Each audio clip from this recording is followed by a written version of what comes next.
Les écarts qu'on peut voir ici sont dus a priori à des imprécisions dans les coefficients de décharge implémentés, décharge hydraulique. Alors, passons maintenant au modèle local de contact. SimMécanique est l'outil utilisé dans le modèle, dans la modélisation mécanique, est incapable de gérer le contact de deux solides à partir d'une situation de non-contact.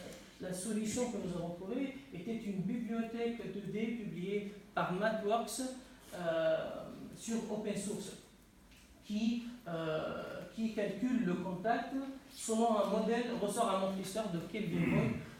K où K est une rigidité élastique, D est une composante dissipative ou composante d'amortissement, et delta est la pénétration de la sphère dans un plan. Le problème avec ce modèle, c'est qu'on ne savait pas ce que c'était les K et les D, ou quoi mettre comme valeur en K et D.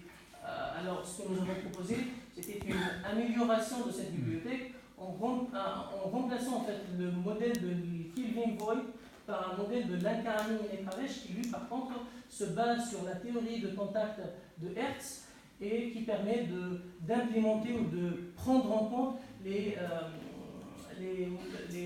propriétés matériaux, comme par exemple le module de Young et le coefficient de Poisson, et qui peut aussi prendre en compte la géométrie du problème mis en jeu.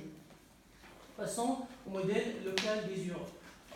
Beaucoup de tests et de tests d'endurance ont montré clairement que l'usure est un phénomène non négligeable. En effet, les têtes des soupapes sont soumises à des contraintes mécaniques, hydrauliques, thermiques, d'une façon cyclique et répétée.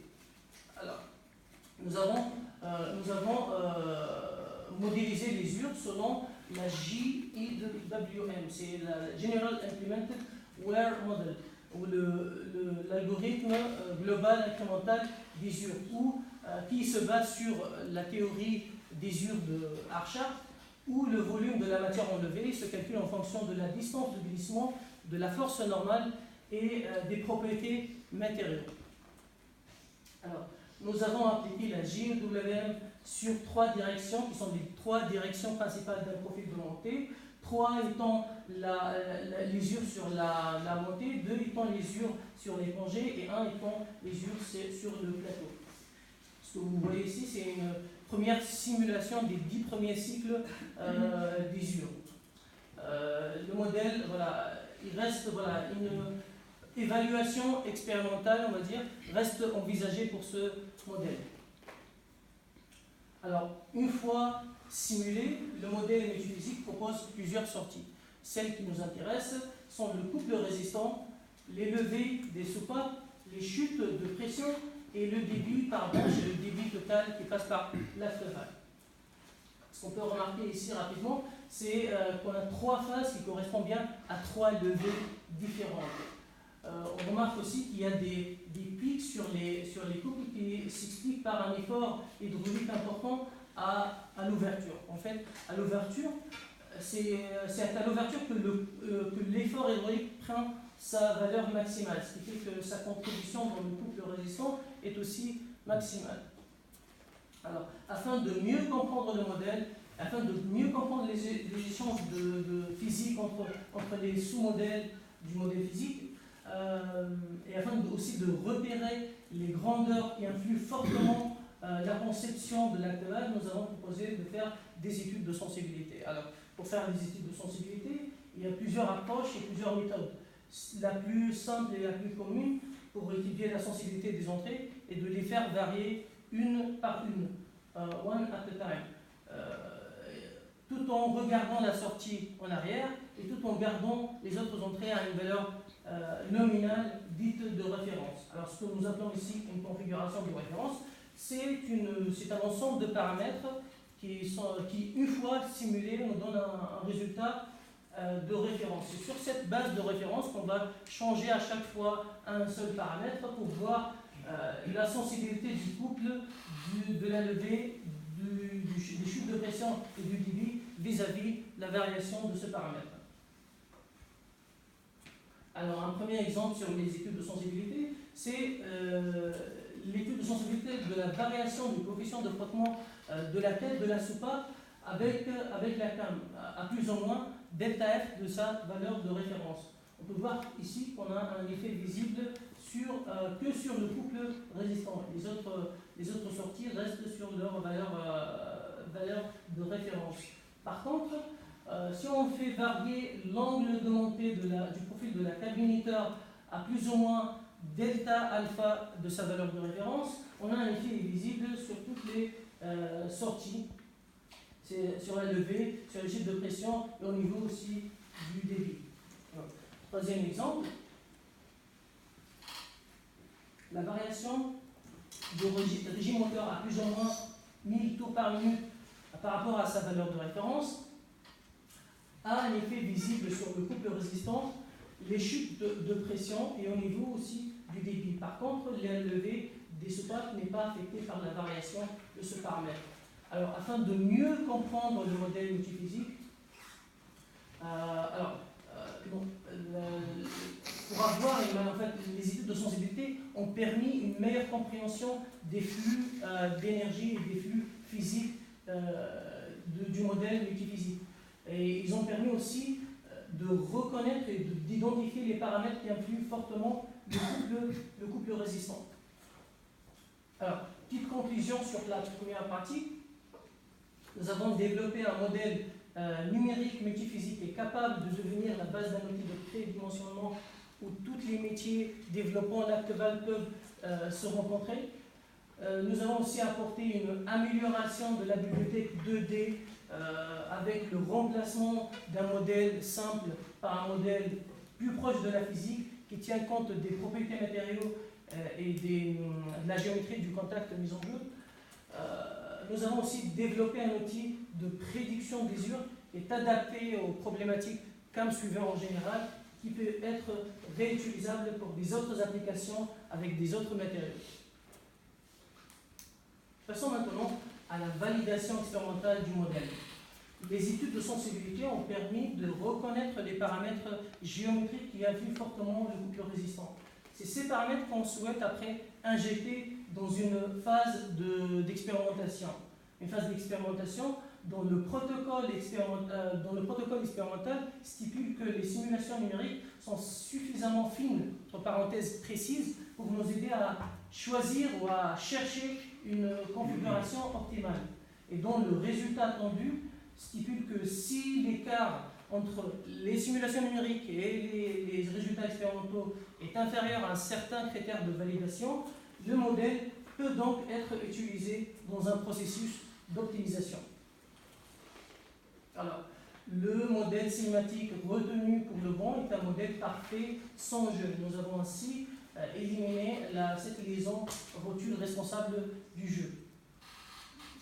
Les forces hydrauliques et les forces de compression de ressort sont considérées comme constantes. Elles sont représentées ou émulées par des masses-notes ou des poids calibrés.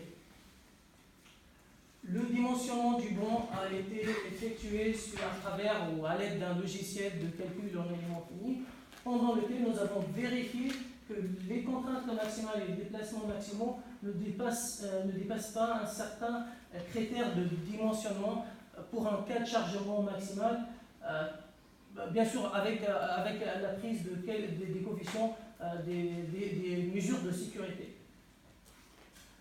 Alors, une fois nous avons validé le dimensionnement du bond, nous avons passé à l'étape suivante qui était la fabrication. Alors, la fabrication a été réalisée par sous-traitance et le bond est composé de quelques équipements électriques tels qu'un moteur, un servomoteur électrique, un couple-mètre sans contact et un capteur de distance à triangulation laser qu'on peut voir ici. Des équipements mécaniques aussi, comme des masses-notes, les soupapes et la cam à 5 pistes ou la cam test. Passons à la cam 5 pistes. En fait, c'est l'élément le plus important de notre bond expérimental. Elle était conçue d'une manière à réduire les opérations de changement de cam qui devraient se faire au début de chaque mesure, avec une piste spécifique pour chaque mesure. Prenons par exemple la première piste qui est conçue pour identifier le coefficient de frottement entre la tête de la soupape et la cam. C'est ce coefficient même qu'on va injecter par suite dans le modèle numérique. La troisième piste, par exemple, permet d'évaluer le couple résistant pour des grandes variations des angles de montée et des congés. Elle contient ainsi 3 angles de montée, β1, β2, β3, et 3 congés différents, R1, R2 et R3 qu'on peut voir ici. Alors, en plus de cette configuration géométrique, ces configurations géométriques, on a la combinaison des sens de rotation horaire et anti-horaire de la cam qui permet d'évaluer davantage de configurations. Alors, on vous montre ici la cam à 5 pistes en 2 exemplaires, en acier inoxydable et en laiton, pour tester 2 coefficients de frottement différents. Alors, ici, on vous montre le fonctionnement du banc à travers une petite vidéo qui illustre le fonctionnement du banc expérimental. En fait, la rotation de la cam se transforme en translation de tout ce bloc, soupape, porte-soupape et mastoc. La translation de ce bloc est mesurée à travers un capteur de distance qu'on peut voir ici, et le couple exercé sur la cam est mesuré par un couple mètre qu'on peut voir en rouge ici. Les données sont acheminées par suite à une carte d'acquisition et de commande qui commande aussi le servomoteur à travers son variateur avec un autre module de commande ici. Alors, la commande, l'acquisition, le traitement et l'affichage des données a été automatisé par un script sur MATLAB. Alors, ici, on vous montre les résultats de la deuxième piste pour un cas de chargement d'une seule maslot, avec un signal avant et après filtrage. En effet, nous avons utilisé un filtre numérique appelé filtre médian afin de réduire les bruits sur nos mesures. Alors, on remarque ici qu'il y a 4 parties. Sur la montée, on remarque que sur la montée, le couple reste constant à 100% ici sur sa valeur maximale. Ça correspond pratiquement à l'ouverture de la soupape. Après, la soupape passe sur le plateau, ce qui correspond pratiquement à une soupape complètement ouverte. Le couple passe à 25%. Et on remarque sur la descente, ce qui correspond à la fermeture de la soupape, le couple devient négatif. En fait, c'est sur cette phase, sur les descentes, c'est le chargement qui fournit l'énergie nécessaire pour mettre en rotation, pour entraîner en rotation la cam. Le rôle donc du servomoteur est de freiner tout l'ensemble. Restons toujours sur la deuxième piste, mais maintenant pour un cas de chargement de 8 maslots. En effet, on remarque que le couple est bien proportionnel au chargement. Et on remarque aussi qu'il y a quelques décalages horizontaux au niveau de la levée qui sont dus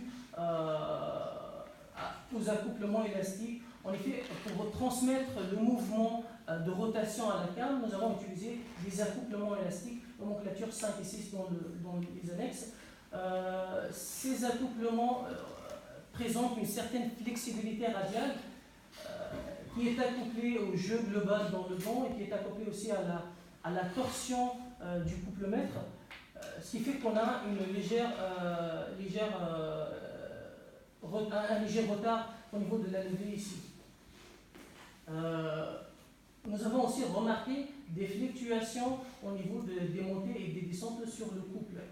En effet, en se basant sur les constatations expérimentales, nous avons remarqué que l'état de surface, il y a des ondulations sur la surface de la piste, en fait des stries résiduelles d'usinage, qui sont à l'origine de ces fluctuations, qui est un phénomène accentué avec l'augmentation du chargement. Alors, afin d'éliminer l'implication